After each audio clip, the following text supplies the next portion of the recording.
ஒரு காலத்துல ஒரு பெரிய காட்டு தீ ஏற்பட்டிருக்கு. அப்ப அங்க இருக்கிற அனிமல்ஸ் எல்லாம் பயந்து அப்படியே ஓடி ஒரு ஓரத்துக்கு ஒளிஞ்சு பாத்துட்டு இருக்காங்க. அவங்களுக்கு எல்லாம் என்ன செய்வதென்றே தெரியாம என்ன செய்தாங்க, பயந்து நின்னாங்க. தீ அவர்கள் வாழ்ந்த அழகான காட்டை எரித்து கொண்டே இருந்தது. அவங்க அதை அப்படியே வேடிக்கை பார்த்துட்டு இருந்தாங்க. அப்போ அங்க வந்த ஒரு சின்ன ஹம்மிங் பேர்டு, அதாவது தேன் சிட்டு, பக்கத்துல இருந்த ஒரு ஸ்ட்ரீமுக்கு போய் பறந்து அது தன்னுடைய சிறிய பீக்ல, அதாவது சிறிய அலகுல என்ன பண்ணுச்சுன்னா, சின்ன சின்ன தண்ணீர் அப்படியே சில சில துளிகளாக தண்ணீரை கொண்டு வந்து அங்க எரியிற அந்த இடத்துல அப்படியே விட்டுச்சான் அந்த தண்ணிய. அதுக்கு கண்டிப்பா தெரியும் அதால அணைக்க முடியாதுன்னு. ஆனாலும் என்ன செய்துச்சான், பறந்து போய் தண்ணி கொஞ்சம் அந்த அலகுல பீக்ல எடுத்துட்டு வந்து அப்படியே அந்த எரியிற இடத்துல விட்டுச்சான். இத பார்த்துட்டு இருந்த மற்ற மிருகங்கள்லாம் என்ன பண்ணாங்கன்னா, நீ என்ன செய்யற? அந்த சின்ன பறவை பதில் அளிச்சுதான்,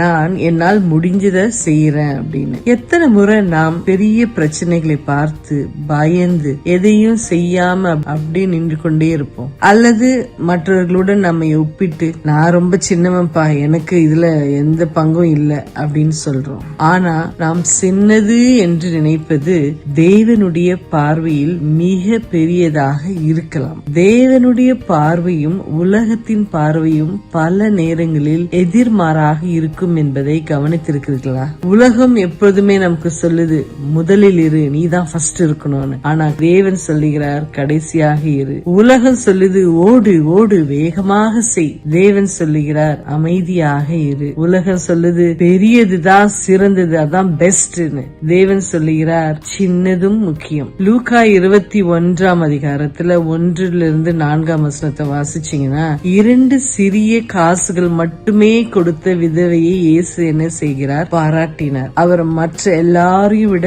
அவள் அதிகம் கொடுத்தாள் என்று சொன்னார். இந்த சின்ன ஹம்மிங் பறவை கதை நமக்கு நினைவூட்டுவது என்னன்னா, நாம் என்னால் முடிந்ததை செய்ய வேண்டும். கர்த்தராகிய இயேசுக்காக நாம் செய்வது ஒவ்வொன்றுமே என்னது, முக்கியமான செயல்கள். அது கணக்கில் எடுக்கப்படுகிறது. அது நம்ம சொல்லுகின்ற ஒவ்வொரு வார்த்தையும், ஒவ்வொரு ஜெபமும், ஒவ்வொரு அன்பான செயலும், ஒவ்வொரு அணைப்பும், ஒவ்வொரு காசும் நாம கடவுளுக்கு செய்யும் போது அது எல்லாமே ஒரு முக்கியத்துவம் தான். சின்னது கூட நம்முடைய பெரிய தேவனுடைய கைகளில் பெரியதாக மாறும். இந்த சமாதானத்தோடு இந்த இரவுக்கு கடந்து செல்லுங்க. கர்த்தர் நம்மை ஆசீர்வதிப்பாராக.